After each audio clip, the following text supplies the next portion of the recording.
Central government pensioners అంతా October 10th 2025 పెద్ద ఎత్తున ఆల్ ఇండియా డెమాన్స్ట్రేషన్స్ ర్యాలీ ధర్నాలు చేయబోతున్నారు. ఏంటి వాళ్ళ డిమాండ్స్ మనం పరిశీలిద్దాం. పెన్షనర్స్ కంటిన్యూస్ గా వాళ్ళు నెగ్లెక్ట్ గురి అవుతున్నారు. ఈ నెగ్లెక్ట్ ఏంటి, చాలా ఇష్యూస్ ఉన్నాయి వాళ్ళని ఫేస్ చేసేది. అబౌవ్ 60, అబౌవ్ 80, అబౌవ్ 90 వీళ్ళందరినీ ఏదో వెనకాడుతుంది. ఏంటి చూద్దాం. వాలిడేషన్ ఆఫ్ పెన్షన్ బిల్ అనేది పార్లమెంట్ లో పాస్ చేశారు 25/3/2025. దీంట్లో ఏం చెప్పారంటే మీరు క్లియర్ గా చూడండి. The central government has the authority to establish distinctions among the pensioners as a general principal. అంటే పెన్షనర్స్ మధ్యలో ఇది డివైడ్ చేసే ఒక హక్కు సెంట్రల్ గవర్నమెంట్ కి కలిగి ఉంది అని చెప్తున్నాం. అంటే ఏంటి, పెన్షనర్స్ లో డివైడ్ చేస్తున్నారు ఒకటి. అండ్ ఇది ఏంటి, ఎందుకు డివైడ్ చేస్తున్నారంటే ఫ్యూచర్ లో ఏమైనా పే కమిషన్లు వస్తే దాంట్లో ఈ డిస్టింక్షన్ చేస్తాం అని చెప్తున్నారు. సరే, దాని మీనింగ్ ఏంటి? డిస్టింక్షన్ చేస్తాం అంటే distinction may be made on the basis of the date of retirement. అంటే 2025 డిసెంబర్లో రిటైర్ అయితే పే కమిషన్ 2027లో వచ్చింది అనుకోండి. పే కమిషన్ ఇంకా రాలేదు, అది ఒక భాగం. వచ్చింది అనుకుందాం, 2027లో వచ్చింది. సో 2025లో రిటైర్ అయితే 2026లో రిటైర్ అయితే రాదు అని మీనింగ్. పే కమిషన్ ఎప్పటి నుంచో డిసైడ్ చేస్తుందో అప్పుడు ఎవరు రిటైర్ అయితే వాళ్ళకే వర్తిస్తుంది అని చెప్తున్నారు. ఇది ఫస్ట్ టైం ఇలాంటిది. ఇది ఏంటి, అందుకే ఈ సెంట్రల్ గవర్నమెంట్ పెన్షనర్స్ అంతా డిమాండ్ చేసేది ఈ స్క్రాప్ చేయండి బిల్లు. ఏదైతే లోక్సభలో రాజ్యసభలో ఫైనాన్స్ బిల్లు అంటే దొడ్డిదారులో ఎవరికి చెప్పకుండా సైలెంట్ గా పాస్ చేసేసారు. అంటే అపోజిషన్ కి టైం కూడా లేదు ఈ రైజ్ చేయడానికి ఇష్యూ. ఆ రకంగా ధర్నాలు చేశారు. అంటే ఇదేంటి, ఎందుకు ఈ వ్యాలిడేషన్ బిల్ ని రద్దు చేయమంటున్నారంటే ఇక్కడ మనకు ల్యాండ్ మార్క్ నగరా జడ్జ్మెంట్ ఉంది 2020 నగరా జడ్జ్మెంట్. నగరా జడ్జ్మెంట్ లో ఏం చెప్పిందంటే సుప్రీం కోర్ట్ పెన్షన్ ప్యారిటీ ఇవ్వాలి అని చెప్తుంది. పెన్షన్ ప్యారిటీ ఎందుకు? Discriminated, they cannot be discriminated against when future pay commissions benefit అంటున్నారు. అంటే ఫ్యూచర్ పే కమిషన్స్ లో డిస్క్రిమినేట్ చేయడానికి వీల్లేదు. పాస్ట్ పెన్షనర్ రిటైర్ అయ్యాడు, ఇప్పుడు సర్వింగ్, రేపు రిటైర్ అవుతున్నారు, వీళ్ళ మధ్యలో డిస్టింక్షన్ డివైడ్ చేసే హక్కు లేదు. యూ కెనాట్ డిస్క్రిమినేట్, అందరినీ ఈక్వల్ గా చూడాలి అని చెప్పారు. అంటే ఏంటి, ఇది కాన్స్టిట్యూషనల్ సుప్రీం కోర్ట్ ఇచ్చిన జడ్జ్మెంట్ ఓ కాన్స్టిట్యూషన్ ప్రకారం ఇచ్చింది, ఆర్టికల్ 14 ప్రకారం. అంటే ఆర్టికల్ 14 ని కూడా వ్యతిరేకిస్తూ ఈ బిల్ వచ్చింది. అంటే కాన్స్టిట్యూషన్ ఒక చట్టాలని కూడా, రాజ్యాంగ చట్టాలని కూడా తిరోగమనం ఇస్తూ ఇలాంటి బిల్ అని తీసుకొచ్చారు. అంటే 2 రకాల క్లాసెస్ తీసుకొచ్చారు పెన్షనర్స్. పాత పెన్షనర్, కొత్త పెన్షనర్ అని 2 రకాల వర్గాలను ఇది దీంట్లో క్రిటికల్ డివిజన్ ఏంటంటే ఇది చాలా ఇంజస్టిస్ అనేది, ఇది నంబర్ 3 అనేది మిస్ అయింది. ఇది ఎడిట్ చేయాలి 4 కన్నా ముందు. 1 ర్యాంక్ 1 పెన్షన్ పైన ఇది పెట్టాలి. సో ఈ స్క్రాప్ చేయండి పెన్షనర్ వెరిటేషన్ బిల్. ఎందుకు ఈ నగరా జడ్జ్మెంట్ అన్నారు.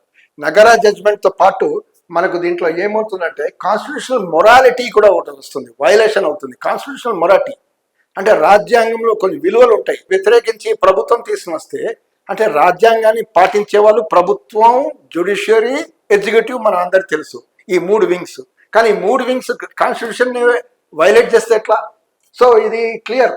అంటే జ్యుడిషియల్ ప్రొనౌన్స్మెంట్ వచ్చింది, ఏమంటే మీరు సమానంగా చూడాలనేది క్లియర్ గా జడ్జ్మెంట్ ఉంది. అంటే ఆ జడ్జ్మెంట్ తో సంబంధం లేకుండా ఈ బిల్లుని తీసుకొస్తే ఇది ఎంతవరకు న్యాయం అండి? అంటే దీనివల్ల ట్రస్ట్ కూడా పోతుంది, ఎరోడ్స్ ట్రస్ట్. మీరు సాలమ్ ప్రామిసెస్ ఇచ్చారు, డిగ్నిఫైడ్ పెన్షన్ ఇస్తామని సాలమ్ ప్రామిసెస్ ఇచ్చారు, దాన్ని మీరు తిరస్కరిస్తున్నారు ఇప్పుడు. అదే రకంగా 2 రకాల క్లాసెస్ ని కూడా తీసుకొస్తున్నారు. సో ఇది క్లియర్ గా ఒక రకంగా రాజ్యాంగ విలువలకి కూడా వ్యతిరేకం. కాబట్టి ఈ బిల్ ని వీళ్ళు సెంట్రల్ గవర్నమెంట్ పెన్షనర్స్ వ్యతిరేకిస్తున్నారు. మనం చూస్తున్నాం 1 ర్యాంక్ 1 పెన్షన్ అనేది చెప్పారు. ఇప్పుడు 1 ర్యాంక్ మల్టిపుల్ పెన్షన్స్ అంటే ఒకే పోస్ట్ లో రిటైర్ అవుతాడు, ఒకే పోస్ట్ లో రేపు ఇంకోటి రిటైర్ అయ్యాడు, మొన్న రిటైర్ అయ్యాడు. సో ఒకే పోస్ట్ లో రిటైర్ అయినా 2 డిఫరెంట్ పెన్షన్స్, అంటే ఆయన తక్కువ వస్తుంది, నీకు ఎక్కువ వస్తుంది అనేది చెప్తున్నారు. సో ఇది రాంగ్. నెక్స్ట్ ఈ డిమాండ్ ఏమంటే ఈ డిసిసివ్ పాలసీ 1 ర్యాంక్ 1 పెన్షన్ పాలసీని అమలు చేయండి అని కేంద్ర ప్రభుత్వ పెన్షనర్స్ అంతా డిమాండ్ చేస్తున్నారు. ఇంకోటి ఏమంటే constitute the pay commission, 8th pay commission form చేయమని చెప్తున్నారు. ఈ 8th పే కమిషన్ ఏంటి? ఇన్ఫ్లేషన్ విపరీతంగా పెరుగుతుంది మనకు తెలుసు, ధరలు విపరీతంగా పెరుగుతున్నాయి మనకు తెలుసు. ఫుడ్ ఇన్ఫ్లేషన్ 5%, 6%, లాస్ట్ ఇయర్ అయితే 8% ఉంది. ఇన్ఫ్లేషన్ నార్మల్గా 6 to 7%, ఒకసారి 4%, 5%. డిఏ చాలా తక్కువలో వస్తుంది. మీరు ఇన్ఫ్లేషన్ రేట్ ఎక్కువ ఉంది, డిఏ తక్కువ ఉంటుంది. అంటే డిఏ కూడా సరిగ్గా పే చేయట్లేదని కనపడుతుంది. సో ఇలాంటి పరిస్థితుల్లో ప్రజలు సతమతం అవుతున్నారు. అంటే ఒక వృద్ధాప్యంలో వాళ్ళకి అవసరాలు ఎక్కువ పెరుగుతాయి, హెల్త్ ట్రీట్మెంట్ ఇలాంటి చాలా అవసరాలు పెరుగుతాయి. సో అలాంటి టైంలో ఇదే పెన్షన్ ఉంటే సరిపోదు, పెన్షన్ ఇంక్రీజ్ కావాల్సిన అవసరం ఉంది. సో 8 పే కమిషన్ అని డిమాండ్ చేస్తున్నారు. ఈ తర్వాత ఇంకో demand 18 months of DA arrears. మన అందరికీ తెలుసు 1/1/20 నుంచి 13 జూన్ 2021 వరకు ఏదైతే అరియర్స్ ఉందో అది కోవిడ్ టైంలో అది ఇవ్వలేదు. ఎందుకు డిమాండ్ అడుగుతున్నాం అంటే అది ఎక్కడ ఖర్చు పెట్టారని కావాలి.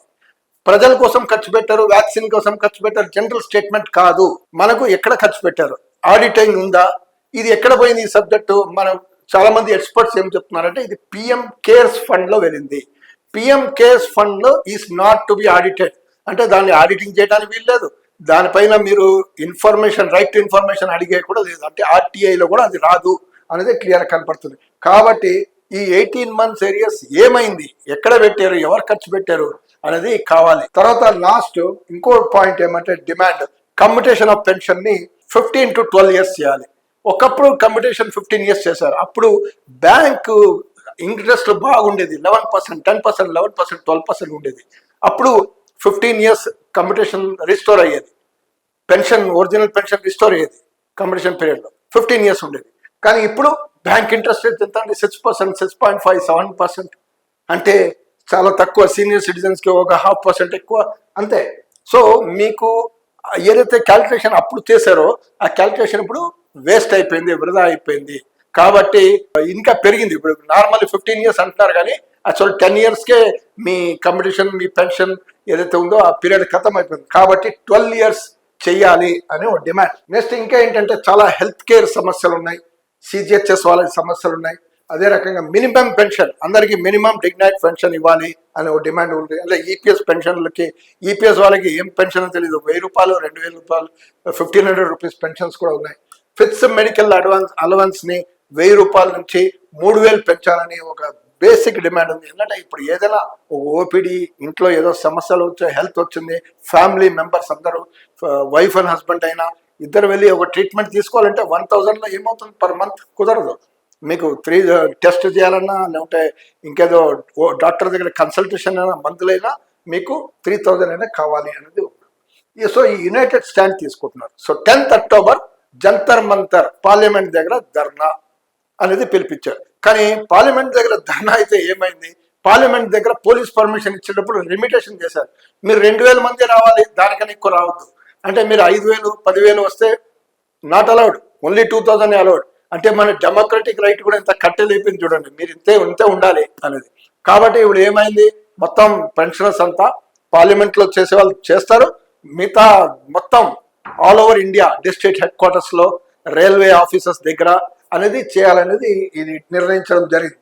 సో ఈ దీంట్లో అదర్ డిమాండ్స్ లో NCCPA, national coordination committee of pensioners associations, వీళ్ళు కాల్ ఇచ్చారు. యునైటెడ్ గా అందరూ కలిసి October 10th భారీగా ప్రొటెస్ట్లు చేయాలి. పెన్షనర్స్ అంతా బయట నుంచి రావాలి, ఇంటి నుంచి బయట వచ్చి ప్రొటెస్ట్ చేయాలండి.